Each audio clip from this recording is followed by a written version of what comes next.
Hi friends, this is a poem by Robert Browning called Andrea del Sarto, also called The Faultless Painter. But do not let us quarrel any more. No, my Lucrezia, bear with me for once. Sit down and all shall happen as you wish. You turn your face, but does it bring your heart? I'll work then for your friend's friend. Never fear. Treat his own subject after his own way. Fix his own time. Accept too his own price. And shut the money into this small hand when next it takes mine. Will it? Tenderly? Oh, I'll content him, but tomorrow, love. I often am much wearier than you think. This evening more than usual, and it seems as if, forgive now, should you let me sit here by the window with your hand in mine, and look a half hour forth on Fiesole, both of one mind, as married people use, quietly the evening through. I might get up tomorrow to my work, cheerful and fresh as ever. Let us try. Tomorrow, how you shall be glad for this! Your soft hand is a woman of itself, and mine the man's bared breast she curls inside. Don't count the time lost, neither you must serve for each of the 5 pictures we require. It saves a model. So keep looking so. My serpentining beauty, rounds on rounds. How could you ever prick those perfect ears, even to put the pearl there? Oh, so sweet, my face, my moon, my everybody's moon, which everybody looks on and calls his, and I suppose is looked on by in turn while she looks. No one's. Very dear, no less. You smile? Why, there's my picture ready made. There's what we painters call our harmony. A common grayness silvers everything. All in twilight, you and I alike. You at the point of your first pride in me. That's gone, you know. But I, at every point, my youth, my hope, my art, being all toned down to yonder sober, pleasant Fiesole. There's the bell clinking from the chapel top. That length of covenant wall across the way holds the trees safer, huddled more inside. The last monk leaves the garden. Days decrease, and autumn grows, autumn in everything. Eh? The whole seems to fall into a shape, as if I saw like my work and self, and all that I was born to be and do, a twilight peace. Love, we are in God's hand. How strange now looks the life He made us lead. So free we seem, so fettered fast we are. I feel He laid the fetter, let it lie. This chamber, for example, turn your head. All's that's behind us you don't understand, nor care to understand about my art, but you can hear at least when people speak, and that cartoon, the second from the door, it is the thing, love. So such things should be. Behold Madonna! I am bold to say, I can do with my pencil what I know, what I see, what at bottom of my heart I wish for, if I ever wish so deep, do easily, too, when I say perfectly. I do not boast, perhaps, yourself are judged. Who listened to the legates talk last week, and just as much just as much they used to say in France. At any rate, 'tis easy, all of it. No sketches first, no studies, that's long past. I do what many dream of all their lives. Dream? Strive to do and agonize to do, and fail in doing. I could count 20 such on twice your fingers, and not leave this town who strive. You don't know how the others strive to paint a little thing like that you smeared, carelessly passing with your robes afloat. Yet do much less, so much less, someone says. I know his name, no matter, so much less. Well, less is more, Lucretia. I am judged. There burns a truer light of God in them, in their vexed beating, stuffed and stopped up brain, heart, or wherever else, then goes on to prompt this low-pulsed forthright craftsman's hand of mine. Their works drop groundward, but themselves I know reach many a time a heaven that's shut to me. Enter and take their place there sure enough, though they come back and cannot tell the world. My works are nearer to heaven, my works are nearer heaven, but I sit here. The sudden blood of these men, at a word, praise them it boils, or blame them it boils too. I, painting from myself and to myself, know what I do, am unmoved by men's blame, or their praise either. Somebody remarks Morello's outline there is wrongly traced, his hue mistaken. What of that? Or else rightly traced and well ordered, what of that? Speak as they please, what does the mountain care? Ah, but a man's reach should exceed his grasp, or what's a heaven for? All is silver gray, placid and perfect with my art, the worst. I know both what I want and what might gain, and yet how profitless to know, to sigh. Had I been two, another and myself, our head would have overlooked the world. No doubt, yonder's a work now of that famous youth, the urbanite, who died 5 years ago. 'Tis copied, George Vasari sent it to me. Well, I can fancy how he did it all, pouring his soul with kings and popes to see, reaching that heaven might so replenish him, above and through his art, for it gives way. That arm is wrongly put, and there again a fault to pardon in the drawing's lines. Its body, so to speak, its soul is right, he means right, that a child may understand. Still, what an arm! I could alter it, but all the play, but the insight and the stretch out of me, and wherefore out? Had you enjoined them on me, given me soul, we might have risen to Raphael, and I in you. Nay, love, you did give all I asked, I think, more than I merit, yes, by many times. But had you, oh, with the same perfect brow and perfect eyes and more than perfect mouth, and the low voice my soul hears, as a bird the fowler's pipe and follows to the snare, had you with these the same, but brought a mind. Some women do so.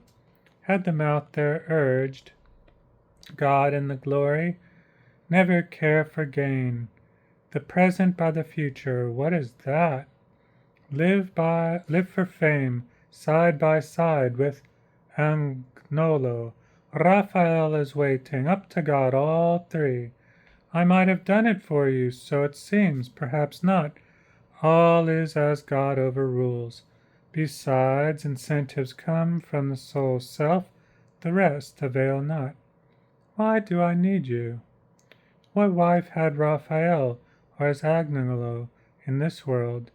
Who can do a thing, will not, and who would do it, I perceive, yet the will's somewhat to the power, and thus we half men struggle.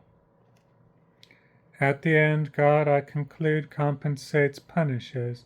'Tis safer for me, if the award be strict, that I'm something underrated here. Poor this long while, despised to speak the truth. I dared not, do you know, leave home all day, for fear of chancing on the Paris lords. The best is when they pass and look aside. But they speak sometimes, I must bear it all. Well, they may speak, that Francis, that first time, and that long festal year at Fontainebleau. I surely then could sometimes leave the ground, put on the glory Raphael's daily wear, in that humane great monarch's golden look, one finger in his beard or twisted curl, over his mouth's good mark that made the smile, one arm about my shoulder, round my neck, the jingle of his gold chain in my ear, I painting proudly with his breath on me, all his court round him seeing with his eyes, such frank French eyes, and such a fire of souls profuse, my hand kept plying by those hearts. And best of all, this face beyond, this in the background, waiting on my work, to crown the issue with a last reward. A good time, was it not, my kingly days? And had you not grown restless, but I know 'tis done and past, 'twas right, my instinct said, too live the life grew, golden and not gray, and I'm the weak-eyed bat that no sun should tempt, out of the grange, whose four walls make his world. How could it end in any other way? You called me, and I came to your heart, home to your heart. The triumph was to reach and stay there, since I reached it ere the triumph. What is lost? Let my hands frame your face in your hair's gold, you beautiful Lucrezia that are mine. Raphael did this, Andrea painted that, the Romans and the better when you pray, but still the other's virgin was his wife. Men will excuse me. I am glad to judge both pictures in your presence. Clear grows my better fortune. I resolved to think.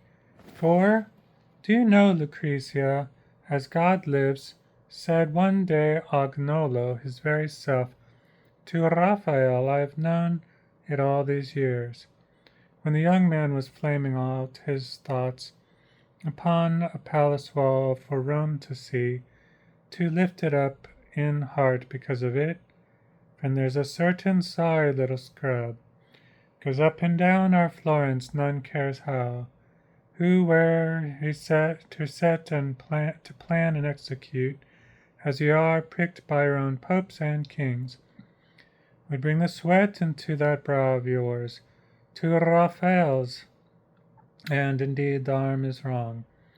I hardly dare, yet only you to see. Give the chalk there. Quick thus the line should go. Ay, but the soul, he's Raphael, rub it out. Still all I care for. If he speak the truth, what he? Why, who but Michael Agnolo? Do you forget already words like those? If really there was such a chance, so lost, is whether you're not grateful but more pleased. Well, let me think so. And you smile indeed. This hour has been an hour. Another smile? If you would sit thus by me every night, I should work better. Do you comprehend? I mean that I should earn more, I give you more. See, it is settled dust now. There's a star. Morello's gone. The watch-lights show the wall. The Q owls speak the name we call them by. Come from the window, love. Come in at last. Inside the melancholy little house we built to be so gay with. God is just. King Francis may forgive me. Oft at nights when I look up from painting, eyes tired out, the walls become illuminant, brick from brick, distinct, instead of mortar, fierce bright gold. That gold of his I did cement them with. But let us love each other. Must you go? That cousin's here again, he waits outside. Must see you, and not with me. Those loans, more gaming debts to pay. You smiled for that? Well, let smiles buy me. Have you more to spend? While hand and eye and something of a heart are left me, works my ware, and what's it worth? I'll pay my fancy, only let me sit the grey remainder of the evening out, idle, you call it, and muse perfectly how I could paint, were I but back in France. One picture, just one more, the Virgin's face, not yours this time. I want you at my side to hear them. That is Michael Agnolo. Judge all I do and tell you of its worth. Will you? Tomorrow satisfy your friend. I take the subjects for his corridor. Finish the portrait out of hand. Here, there, and throw him another thing or two if he demurs. The whole should prove enough to pay for this same cousin's freak. Beside, what's better and what's all that I care about? Get you the 13 scudi for the roof. Love, does that please you? Ah, but what does he, the cousin, what does he to please you more? I am grown peaceful as old age tonight. I regret little, I would change still less. Since there my past life lies, why alter it? The very wrong to Francis. It is true I took his coin, was tempted and compiled, and built this house and sinned. And all is said. My father and my mother died of want. Well, I had riches. Had I riches of my own? You see how one gets rich. Let each one bear his lot. They were born poor and poor, lived poor and poor they died. And I've labored somewhat in my time, and not been paid profusely. Some good son paint my 200 pictures. Let him try. No doubt there's something strikes a balance. Yes, you loved me quite enough, it seems, tonight. This must suffice me here. What would one have? In heaven, perhaps, new chances. One more chance. 4 great walls in the New Jerusalem, meted on each side by the angels read. For Leonard, Raphael, Agnolo, and me to cover. The 3 first without a wife, while I have mine. So, still they overcome, because there's still Lucrezia. As I go, as I choose, again the cousin's whistle, go, my love.